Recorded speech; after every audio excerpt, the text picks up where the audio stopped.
أعوذ بالله من الشيطان الرجيم بسم الله الرحمن الرحيم السلام عليكم ورحمة الله وبركاته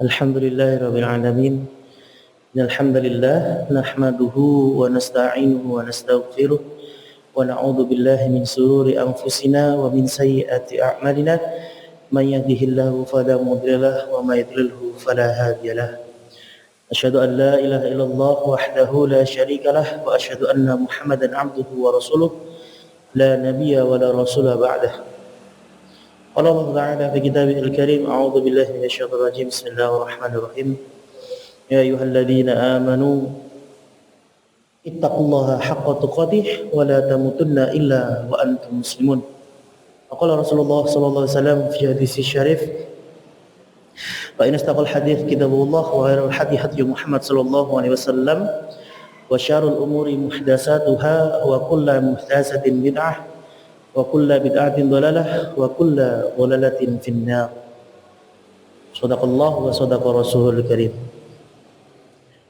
Bapak Ibu yang dirahmati Allah, sudah sepantasnya kita sebagai hamba Allah untuk selalu mengucapkan syukur kehadirat Allah Subhanahu wa taala atas limpahan karunia dan rahmatnya, karena bagaimanapun nikmat itu tidak dapat diukur.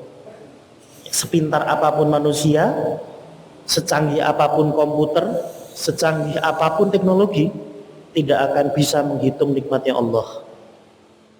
Bahkan dalam surat Al-Kahfi ayat 109 itu dikatakan bahwa seandainya saja seluruh lautan di muka bumi ini dijadikan sebuah tinta, dan kemudian pohon-pohon dijadikan pena untuk menulis ya, menulis apa? Menulis nikmat-nikmatnya Allah, maka sesungguhnya tidak akan mampu meskipun didatangkan lagi sebanyak lautan tersebut. Jadi 2 kali lautan yang ada di bumi tetap tidak bisa menuliskan nikmatnya Allah. Maka kita sudah sepajarnya apabila kita mengucapkan syukur, menghadirkan rasa syukur dalam hati kita pada Allah Subhanahu wa taala. Bahkan yang sepele-sepele itu harus kita syukuri. Kadang kita terlalu bersyukur dengan yang besar tapi lupa dengan yang kecil. Contohnya apa? Contohnya yang sepele ini, yang sepele adalah organ-organ kita ini bergerak dengan otomatis. Lambung itu bekerja dengan otomatis, jantung bekerja dengan otomatis. Ini sepele Bapak Ibu sekalian. Ya, kita tidak pernah membayangkan, ya, tidak pernah istilahnya tidak pernah sadar kalau ini adalah sebuah kenikmatan. Padahal ini adalah sebuah kenikmatan juga. Cobi menawi jantung itu dioperasikan secara manual, kados tangan kita ini dioperasikan secara manual. Apa yang terjadi? Mungkin bisa suatu waktu kita lupa untuk berdetak jantungnya, ya. Nah, apabila sudah berdetak ya meninggal nanti pasti. Maka ini perlu kita syukuri, hal-hal yang sepele ini kadang kita perlu syukuri. Yang besar apalagi, ya. Yang kecil kita harus selalu ingat untuk disyukuri. Maka di setiap nafas kita harus banyak bersyukur kepada Allah, entah itu dengan cara mengucapkan hamdalah, alhamdulillahirrahmanirrahim, ataupun dengan cara-cara yang lain. Ya, dengan ibadah itu yang paling dianjurkan untuk bersyukur dengan beribadah itu juga dianjurkan. Sallallahu alaihi wasallam kepada Nabiullah Muhammad sallallahu alaihi wasallam sebagai tauladan kita.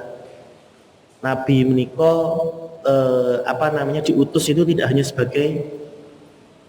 sebagai penyampai, sebagai rasulun, sebagai kurir, bukan sebagai kurir mawon. Kurir napa? Kurir wahyu, bukan hanya sebagai kurir wahyu, tapi juga sebagai teladan. Jadi kita sebagai umatnya Rasulullah itu tidak hanya mengambil pelajaran ajarannya Rasulullah saja, tapi juga kita bisa mencontoh dari Rasulullah, menjadikan Rasulullah sebagai teladan. Nah, fenomena saat ini yang populer saat ini, apalagi anak-anak muda, ya. Kalau anak-anak tua saya kurang tahu. Anak-anak muda, fenomena yang terjadi apa? Mereka lebih mengidolakan orang lain daripada Rasulullah. Lebih senang mencontoh orang lain daripada Rasulullah. Padahal dalam sirah nabawiyah itu banyak sekali contoh-contoh yang diajarkan Rasulullah. Oh, berkelakuan kepada tetangga bagaimana, kepada anak bagaimana, kepada orang tua bagaimana, kepada istri bagaimana, itu semua diajarkan oleh Rasulullah. Dari yang ranahnya publik sampai yang privat. Ranah publik itu contohnya bersosialisasi kepada tetangga, kepada masyarakat luas, menjadi seorang pemimpin, itu diajarkan oleh Rasulullah. Bahkan ranah privat pun juga diajarkan. Oh, kalau sama istri itu harus apa dan sebagainya. Coba mungkin yang sudah Bapak Ibu yang sudah menikah itu bisa melihat contoh-contoh Rasulullah. Gimana sih Rasulullah memperlakukan istrinya? Bagaimana romantisnya Rasulullah? Dalam sebuah sirah, dalam sebuah riwayat dikatakan Rasulullah itu pernah lomba lari dengan Aisyah. Lomba lari dengan Aisyah, bukan apa-apa, cuma untuk memupuk rasa cinta, karena itu bentuk romantisnya. Jadi suatu waktu Rasulullah sedang berjalan berdua dengan Aisyah, kemudian sama Aisyah ngajak Aisyah, yuk kita lomba lari. Di situ adalah bentuk contoh dari Rasulullah bagaimana cara mendekatkan hubungan antara suami dan istri dengan hal yang simpel seperti saja. Lomba lari ini kan simpel sekali ya. Lomba lari, misalkan dari masjid bilang sampai rumah lari misalkan. Wah, siapa yang menang? Gitu ya. Jadi bahkan sampai ranah privat pun diajarkan oleh Rasulullah. Bahkan sampai tidur itu pun juga diajarkan sampai Rasulullah. Nah, maka kita sebagai umatnya Rasulullah tidak hanya mengambil ajarannya Rasulullah, tidak hanya mempelajari hadis-hadisnya Rasulullah, mempelajari Al-Quran juga, tapi juga menjadikan Rasulullah sebagai role model, sebagai teladan. Bapak Ibu yang dirahmati Allah Subhanahu wa taala, pada kesempatan kali ini alhamdulillah kita masih bisa bertawajah bertemu kembali dalam kajian malam Jumat yang malam ini insya Allah saya akan membahas masih sama dalam kitab hadis Arba'in Nawawi, kumpulan hadis-hadis sahih insya Allah dari mutawatir sampai sahih yang dikarang oleh Imam Nawawi. Imam Nawawi ini adalah imam kenamaan yang luar biasa. Namun sekali lagi saya mohon maaf kalau tidak urut. Kemarin sudah bahas nomor 27 kalau tidak salah bulan lalu. Sekarang pada malam hari ini kita akan membahas tentang hadis ke-10, hadisul asyir min Arba'in Nawawi. Ya. Hadis ke-10 dari Arba'in Nawawi tentang bahwa Allah itu mencintai yang baik dan Allah itu menerima yang baik. Maksudnya bagaimana? Nah, nanti kita akan sama-sama mempelajari. Bunyi hadisnya adalah demikian. An Abi Hurairah radhiyallahu anhu qala, dari Abu Hurairah radhiyallahu anhu qala, Abi Hurairah niki adalah salah seorang sahabat yang dalam beberapa riwayat atau dalam beberapa persaksian itu adalah salah satu sahabat yang paling banyak meriwayatkan hadisnya Rasulullah. Di Abu Hurairah ini banyak sekali meriwayatkan hadis Rasulullah. An Abi Hurairah radhiyallahu anhu qala Rasulullah sallallahu alaihi wasallam, Rasulullah sallallahu alaihi wasallam pernah bersabda, "Innallaha thayyibun." Sesungguhnya Allah itu adalah baik, thayyib. La yaqbalu illa thayyiban. Tidak menerima kecuali yang thayyib juga. Jadi Allah niku thayyib, Allah itu baik dan tidak menerima amalan kecuali yang baik.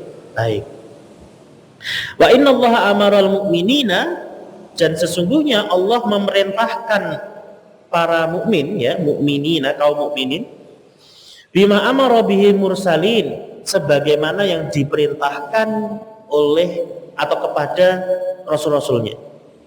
Jadi ajarannya Allah kepada para rasul, yang diperintahkan kepada para rasul itu juga diperintahkan kepada kaum mukminin. Rasul diperintahkan untuk sholat, kaum mukminin juga diperintahkan untuk sholat. Meskipun Rasulullah niku secara riwayah dikatakan Rasulullah itu maksum. Sampun mboten enten dosanipun. Tidak ada dosanya. Jadi secara logika secara logika manusia mawon. Secara logika manusia saja. Seandainya Rasul tidak sholat itu tidak apa-apa sebetulnya. Karena sudah tidak punya dosa. Tapi karena tadi derajatnya Rasul itu adalah seorang Rasul, Rasul niku sama dengan guru, digugu lan ditiru, ngoten. Jadi harus ada teladan. Itu. Bahkan dalam sebuah riwayat dikatakan Rasul itu kalau sholat, apalagi sholat malam sholat sunnah, itu sampai beliau itu kakinya pecah-pecah, bengkak-bengkak. Saking lamanya sholat tersebut. Kenapa? Kemudian Aisyah bertanya, kalau tidak salah Aisyah yang bertanya atau sahabat yang lain, saya agak lupa. Kenapa ya Rasulullah? Kenapa jenengan itu kok masih sholat dengan seperti ini?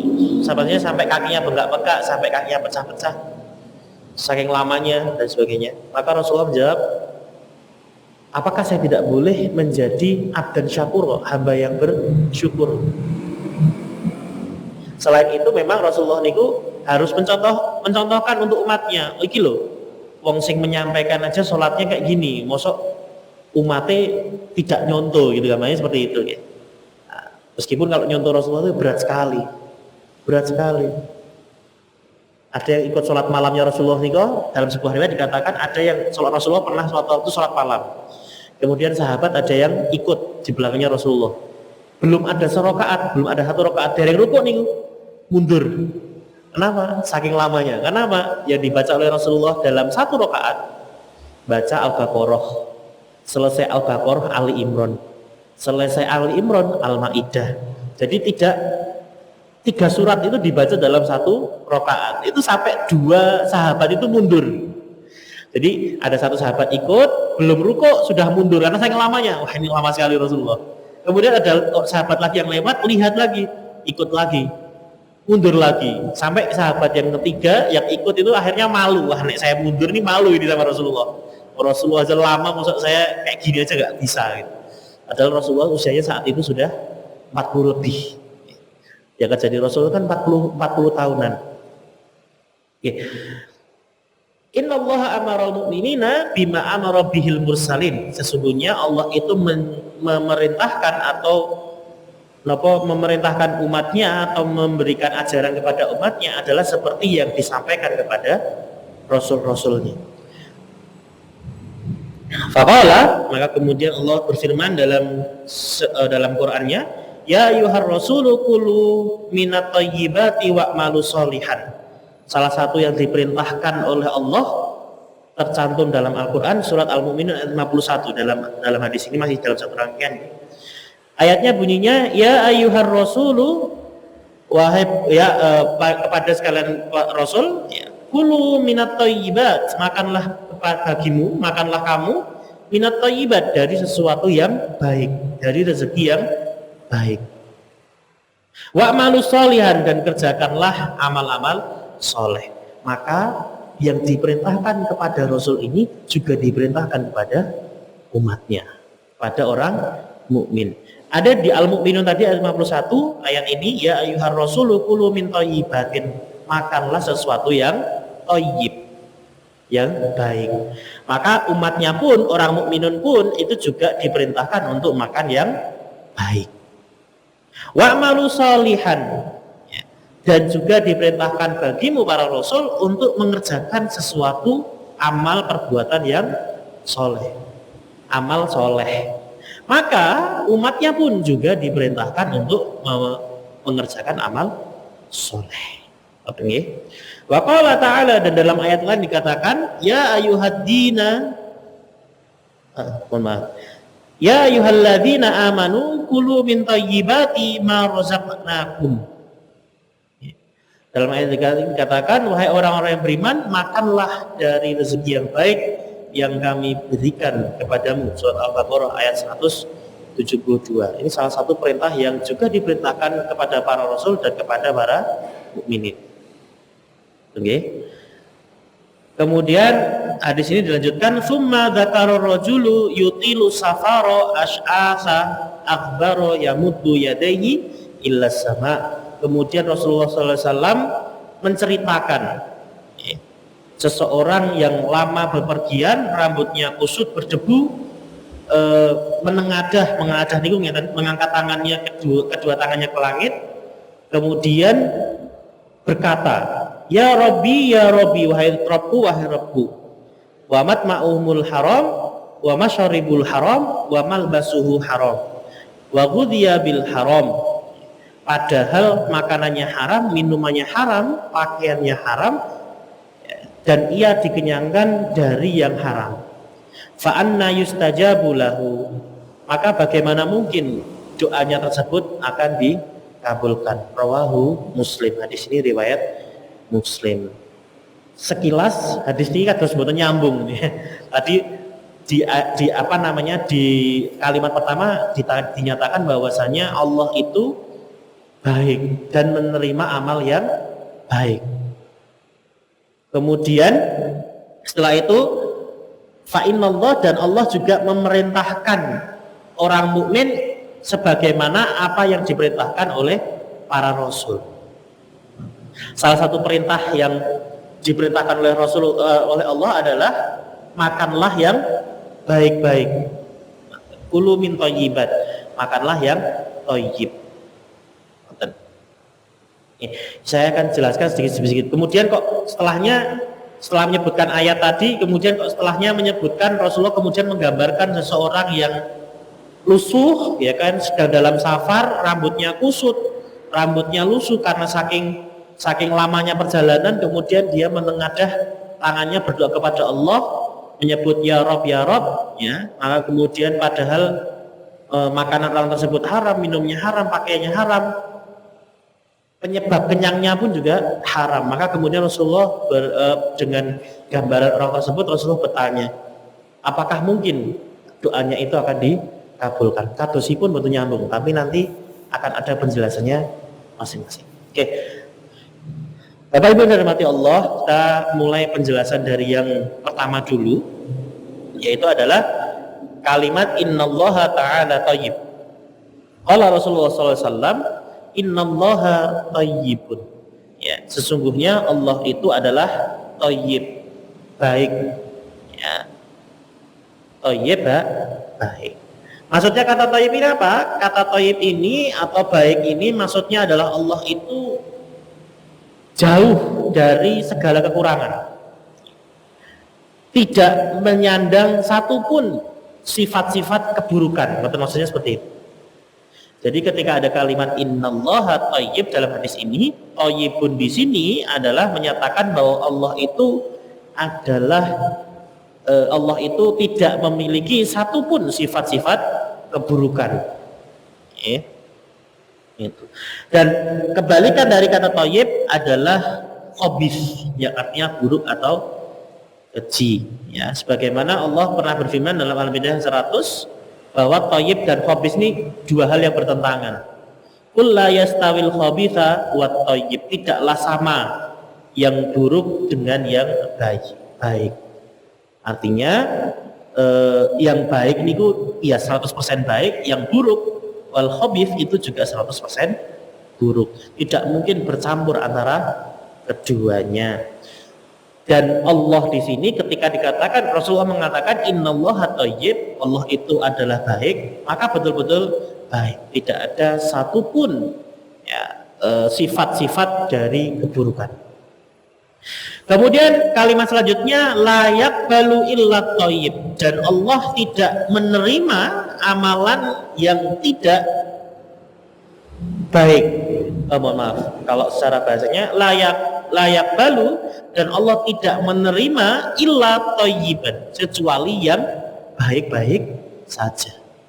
Jadi Allah sudah maha baik, tidak nompo amalan yang tidak baik, atau hanya menerima amalan yang baik.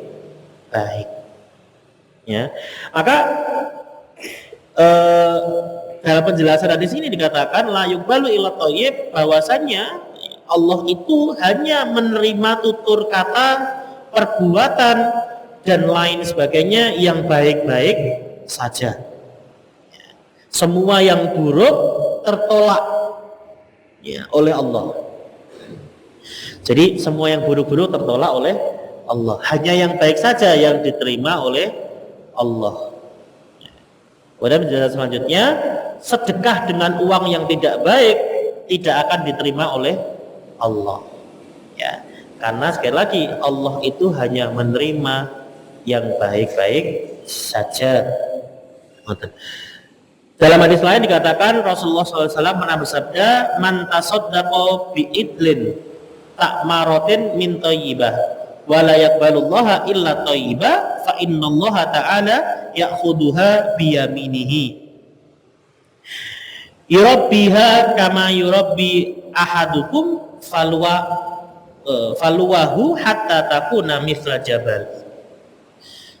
Dalam hadis lain dikatakan bahwasannya barang siapa man tasaddaqa, barang siapa yang bersedekah dengan satu buah kurma dari hasil yang baik, dari hasil yang halal, dan Allah hanya menerima yang baik saja, karena tadi sudah dikatakan bahwa Allah menerima dari yang baik-baik saja. Sungguh Allah akan menerima sedekah tersebut dengan tangan kanan, lalu merawatnya seperti salah seorang dari kalian merawat anak kudanya hingga tumbuh besar seperti gunung. Jadi maksud hadis ini dikatakan bahwasanya sedekah yang baik dari harta yang baik itu akan Allah, nek bahasa sekarang itu investasikan, akan diinvestasikan sampai sedekah itu sebesar gunung. Ya, bahkan ketika sedekahnya hanya dengan satu buah kurma. Satu buah kurma niku pinten Bu? Pinten Pak? Pinten. Nek kurma satu wadah nih kan di sini isinya bisa sampai puluhan ya.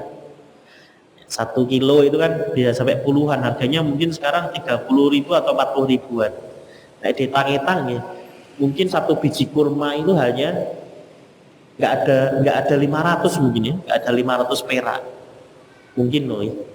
Nah, dengan satu sedekah dengan satu buah kurma, kalau harta yang kita berikan kurma tersebut kok halal, mendapatkan kurma tersebut dengan halal, mboten nyolong, mboten merugikan orang lain, tidak memberatkan timbangan, tidak mencurangi penjual dan sebagainya. Misalkan kita beli kurma, ngambilnya 2 kilo, ngakunya sekilo, nah, itu mencurangi penjual contohnya. Mencurangi penjual, atau mungkin sekilo ya kan, sekilo lebihnya 1 gram, 1 gram atau 2 gram, ngakunya sekilo. Kalau tanpa sepengetahuan penjual, nah itu curang berarti. Tapi kalau dengan keikhlasan penjual, Pak nih 1 gram luwih sithik digenepi 1 kilo parang mboten misalkan. Nah, penjualnya nggih mboten napa-napa Bu misalkan, bonus. Nah, maka itu tidak apa-apa. Tapi kalau misalkan nambahi dewe, misalkan sudah ditimbang, sudah bayar sekilo kok kemudian kita ngambil 2 kurma, 2 buah kurma, kemudian kita jalan tanpa sepengetahuan si penjual, maka kemudian itu bisa 2 kurma ini bisa menyebabkan masalah. Sekilonya halal, yang dua buah ini yang tidak halal. Nah, nanti kalau seandainya ada orang minta kurma, anak kita misalkan atau saudara kita, ini jaluk kurma nih, dikasihnya kok dari buah yang tadi tidak halal ini, nah, nanti berarti tidak menjadi sedekah yang baik, tidak menjadi sesuatu yang baik. Ini bahaya sekali. Maka menjaga harta itu untuk tetap halal itu sangat penting. Bingung ya? Dan ketika harta itu halal, sedekahnya itu dari barang yang halal, maka Allah akan mengambil dengan tangan kanannya. Di sini bahasanya mengambil dengan tangan kanannya, maksudnya adalah karena kanan itu baik juga nih, baik juga diidentikan dengan sesuatu yang baik, tangan kanan. Kemudian merawat pahala tersebut, pahala sedekah tersebut sampai sebesar gunung. Maka maksudnya adalah akan dilipat gandakan sampai sebesar gunung hanya dari 1 buah kurma. Berapa kali lipat menikah? Berkali-kali lipat, beratus-ratus kali lipat. Syaratnya satu, syaratnya sedekah tersebut harus dari harta yang halal, yang baik.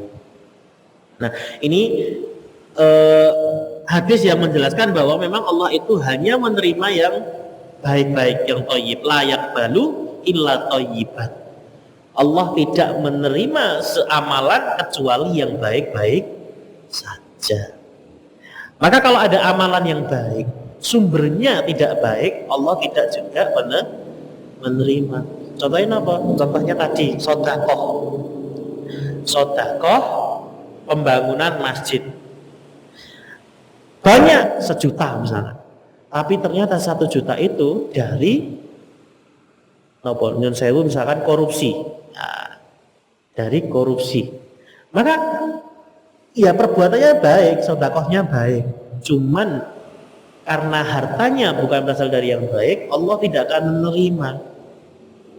Itu. Mungkin kalau secara fikih sah, ngoten nggih. Secara fikih sah. Tapi secara syariat dikatakan bahwasanya ya sesuatu seperti itu tidak diterima oleh Allah. Dalam penjelasan hadis ini dikatakan juga kasusnya sama seperti ini misalkan. Nah, ini kebetulan sekarang bulan haji nih, bulan Dzulhijjah. Besok insya Allah sudah masuk bulan Dzulhijjah nih. Nah, misalkan kasusnya seperti ini, ada orang yang haji, ada orang yang umroh, tapi menggunakan dana yang haram, misalkan dengan korupsi. Ada nih, mungkin ada. Kasusnya kemarin ini yang SYL nih, Kementan nih, Bapak Ibu ngertos betul? Nah, nih kok ada salah satu larinya dana nih kok kan korupsinya berapa triliun kan ya. Nah, salah satu korupsinya itu ditujukan untuk apa? Untuk umroh. Ini wonten niku. Nah, yang seperti ini itu tidak akan diterima oleh Allah meskipun tujuannya baik, umrohnya niku baik. Tapi karena harta yang didapatkan bukan dari cara yang halal, secara fikih mungkin sah, umrohnya sah, melakukan sa'i, melakukan tawaf dan sebagainya, melakukan rukun-rukun umroh, ya kan? Ya, tawaf, sa'i, tahallul dan sebagainya sudah dilaksanakan semua.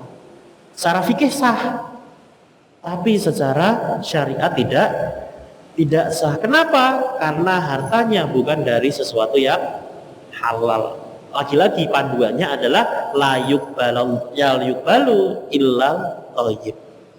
Ya, karena Allah itu sendiri baik, masa nerima yang tidak baik kan wagu. Ya, maka inilah yang ditekankan oleh Rasulullah SAW.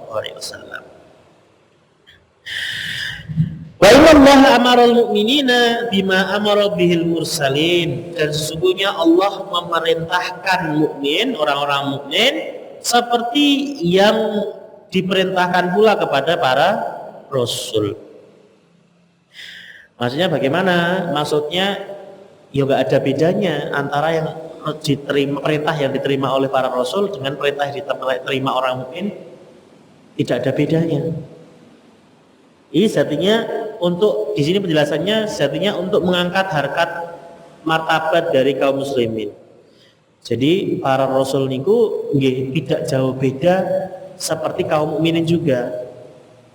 Karena perintah yang diperintahkan itu sama. Bedanya para rasul itu diberikan keistimewaan oleh Allah untuk menyampaikan wahyu. Gitu. Sedangkan umatnya niku adalah menerima wahyunya mawon, cukup beriman dan menjalankan syariat yang diajarkan. Keistimewanya para rasul itu hanya karena mereka menyampaikan wahyu. Selain itu, para rasul niku tidak jauh beda dari kita, dari orang mukmin, dari orang yang beriman. Maka perintahnya Allah kepada para rasul itu sama dengan kepada orang mukmin. Ya, salah satu perintah yang diperintahkan adalah Al-Mu'minun ayat 51 tadi. Ya ayyuhar rasulu qulu minat thayyibati wa'malu sholihan. Wahai orang-orang wahai para rasul, qulu min thayyibatin, ya, makanlah dari yang baik-baik, wa'malu sholihan, dan kerjakanlah sesuatu kerjakanlah sesuatu atau amalan yang baik. Nah, Bapak Ibu yang dirahmati Allah, membicarakan tentang hal-hal yang baik, membicarakan tentang harta yang baik, menikah sudah pasti kita sudah mengetahuinya. Halal haram itu sudah mengetahuinya. Namun ada beberapa yang digarisbawahi oleh yang menjelaskan hadis ini. Salah satunya adalah Syekh Sa'ad bin Nasir al-Asy'ari. Beliau menerangkan bahwa harta, ya, harta haram itu bisa dibagi jadi tiga. Oke. Kalau halal niku sudah jelas, ya. Insya Allah sudah jelas. Harta halal itu sudah jelas. Tapi harta haram ini yang kadang kita tidak jelas. Nah, maka kemudian Syekh Sa'ad bin Nasir Asy'ari ini itu kemudian menjelaskan bahwa setidaknya ada tiga harta yang bisa disebut sebagai harta haram. Pertama adalah harta yang haram secara zatnya. Jadi dari awal niku, dari sumbernya niku memang sudah haram. Contohnya apa? Contohnya adalah khamr. Contohnya adalah babi. Contohnya adalah benda yang najis dan sebagainya. Mungkin Bapak Ibu sekalian sudah pernah mendengar, ya, Al-Maidah.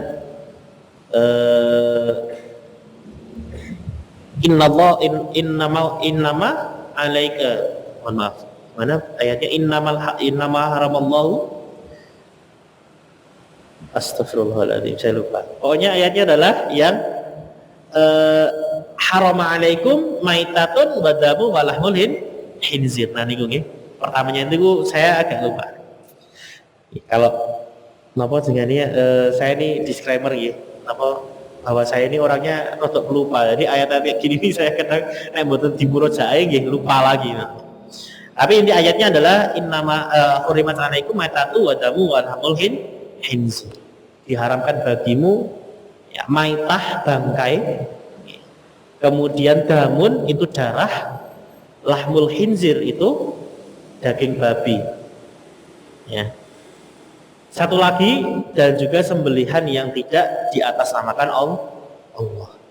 Nah ini adalah 4 hal yang salah satu contohnya 4 hal yang memang dari sananya itu sudah haram, dari zatnya itu sudah haram. Tidak ada sanggahan, tidak ada toleransi lagi karena memang sudah haram. Miras pun juga demikian. Innamal khamru wal maisiru wal asabu rijzum min amali syaitan. Sesungguhnya berjudi, miras, khamr, kemudian mengundi nasib dengan anak panah, itu adalah rijzum min amali syaitan. Sudah dijelaskan bahwa itu adalah amalnya syaitan. Maka sudah amalnya syaitan berarti sudah pasti haram. Ini juga menunjukkan keharaman. Ini secara zat itu sudah haram. Jadi nggak ada toleransi lagi, tidak ada toleransi lagi. Maitah, bangkai ini sudah pasti haram. Jadi seandainya kalau ada yang makan bangkai, maka ini sudah memakan makanan yang haram. Bangkai apapun, ya, kecuali satu bangkai, hewan-hewan yang ada di laut. Karena Rasulullah pernah bersabda dalam hadis yang panjang, ini hadisnya menceritakan waktu itu Rasulullah sedang di atas kapal. Kemudian bersama para sahabatnya. Kemudian tibalah waktu sholat asar kalau tidak salah. Waktu sholat asar. Kemudian para sahabatnya mau wudu, ya kan? Kemudian ternyata mendapati air yang persediaannya itu yang di atas kapal itu ternyata tinggal sedikit. Maka kemudian dilaporkan oleh Rasulullah, ya Rasulullah, air yang kita punya itu cuma cukup untuk minum. Kalau kita gunakan untuk wudu, nanti kita nggak bisa minum. Padahal kalau di laut niku nek mboten minum air tawar, kalau minum air laut itu bukan hilang dahaganya, malah semakin haus. Maka para sahabat melaporkan itu. Kalau kita wudu pakai air ini, maka kita tidak bisa minum. Maka kemudian Rasulullah bersabda, kemudian para sahabat, sebelum itu para sahabat kemudian bertanya, bolehkah kita wudu dengan air laut? Maka Rasulullah bersabda, huwa tahuru ma'uhu wa uhilla maitatuhu. Sesungguhnya laut itu tahuru ma'uhu, suci mensucikan airnya, wa uhilla maitatuhu, dan juga halal bangkainya. Maka bangkai hewan-hewan laut atau hewan-hewan yang hidup di laut itu semuanya halal meskipun sudah jadi bangkai. Kecuali ini para ulama kemudian memberikan batasan, kecuali kok itu sudah busuk banget. Nek sudah bangkai busuk sekali, nah itu nggih boten apa istilahnya tidak diperuntukkan untuk dimakan. Karena membicarakan makanan yang halal tadi, nah ini para ulama menyebutkan syarat makanan halal itu ada dua. Yang pertama halal, yang pertama adalah thayyib. Kalau dalam ayat ini kan halalan thayyiban. Itu dua hal yang berbeda. Halal niku secara zatnya sudah pasti halal. Tidak ada dalil yang menyebutkan keharamannya. Niku sudah pasti halal. Daging sapi itu nggak pernah disebutkan keharamannya, maka itu adalah barang yang halal. Pertama halal. Kedua, halal ini dari zatnya halal, dari cara mendapatkannya halal, dari apa sebagainya halal. Itu nama yang pertama adalah halal. Yang kedua adalah thayyib. Thayyib itu baik. Baik apa? Baik untuk dimakan. Seandainya tadi misalkan bangkai, bangkai ikan misalkan, bangkai ikan itu boleh dimakan, tapi kalau tidak thayyib maka tidak boleh dimakan. Kenapa? Tidak memenuhi syarat halal thayyiban ini. Lalu sudah busuk, sudah tidak fresh, ngoten nggih. Dagingnya niku sudah bau misalkan. Tidak boleh dimakan. Kenapa? Tidak thayyib. Gula bagi penderita diabetes. Iten-iten niku boleh dimakan tidak? Secara halal, gula niku halal, tapi tidak thayyib untuk yang penderita diabetes. Kalau dimakan justru malah tambah penyakit. Maka di sini tidak memenuhi persyaratan. Jadi kalau halal ini mutlak secara syariat, kalau thayyib ini menyesuaikan kondisi. Kalau ulama mengatakan menyesuaikan kondisi. Kalau dia misalkan kalau ikan tadi maitahnya halal, bangkainya halal, tapi kalau sudah busuk sekali ya tidak boleh dimakan. Ya, karena tidak thayyib. Gula ya kan halal, secara zat halal karena terbuat dari tanaman, dan rata-rata tanaman itu halal semua, rata-rata gitu. Tapi ada yang haram juga. Rata-rata tanaman itu halal, tapi untuk penderita diabetes gula ini tidak thayyib, maka mending tidak usah dikonsumsi karena tidak memenuhi syarat halalan thayyib dan sebagainya. Itu yang pertama. Kita selesaikan sampai harta haram 2, 3 nih. Semoga insyaallah cepat nih. Kemudian yang kedua, jadi syarat zatnya haram pertama. Homer, miras, babi, ya kan? Daging babi, daging yang tidak disembelih atas nama Allah itu juga haram. Maka kita kalau sembelih besok Idul Adha, nyembelihnya itu harus dengan lafaz Allah. Bismillah, Allahu Akbar. Ampun bismillahirrahmanirrahim ya. Karena ya itu sebenarnya tidak apa-apa, cuman maksudnya para ulama mengajari, ya kan, para ulama dan Rasulullah juga mengajari kalau nyembelih itu bismillah Allahu Akbar. Sanes bismillahirrahmanirrahim, ya kan. Wah, itu kalau bismillahirrahmanirrahim mosok nyembelih dengan nama Allah yang Maha Pengasih lagi Maha Penyayang, tapi nyembelih itu kan rada aneh kan, secara lafaz itu rada aneh. Maka Rasulullah dan para sahabat dan para ulama mengajarkan kalau nyembelih itu bismillah Allahu Akbar. Atas nama Allah yang Maha Agung, Allahu Akbar. Sembelih. Okay. Nah, itu salah satu rukun dalam menyembelih adalah seperti ini. Selain ditutup matanya, dirilekskan dulu dan sebagainya. Okay. Secara zat haram. Kemudian haram yang kedua adalah harta haram karena berkaitan dengan hak orang lain. Contohnya apa? Hasil curian. Karena ada hak orang lain di situ. HP misalkan, HP dicuri, diambil, kita ambil, punya orang lain. Padahal itu haknya orang lain. Ini maka hasil yang kita dapatkan dari HP ini, HP curian ini, itu adalah harta yang haram. Mobil curian, ya kan, uang curian dan sebagainya, itu semuanya dari harta yang haram. Kemudian yang ketiga, harta yang haram karena pekerjaannya. Contohnya adalah harta riba atau harta dari hasil dagangan barang haram. Misalkan apa? Misalkan jual beli homer. Nah, maka hasil dari berjualan itu haram pula. Maka ini perlu kehati-hatian sekali dalam masalah harta yang halal nih. Karena kadang kita jualan barang haram, misalkan tadi homer misalkan. Insya Allah tidak ada yang jual homer di sini. kita jualan minuman keras misalkan, itu kita aku ngedol tok, gitu kan, ngedol tok, padahal itu adalah sebuah perbuatan yang haram juga menjual. Dalam sebuah hadis itu kan dikatakan lu'ina fil khamru asyroh, yang dilaknat dalam perkara khamr itu ada 10. Salah satunya ya penjualnya itu.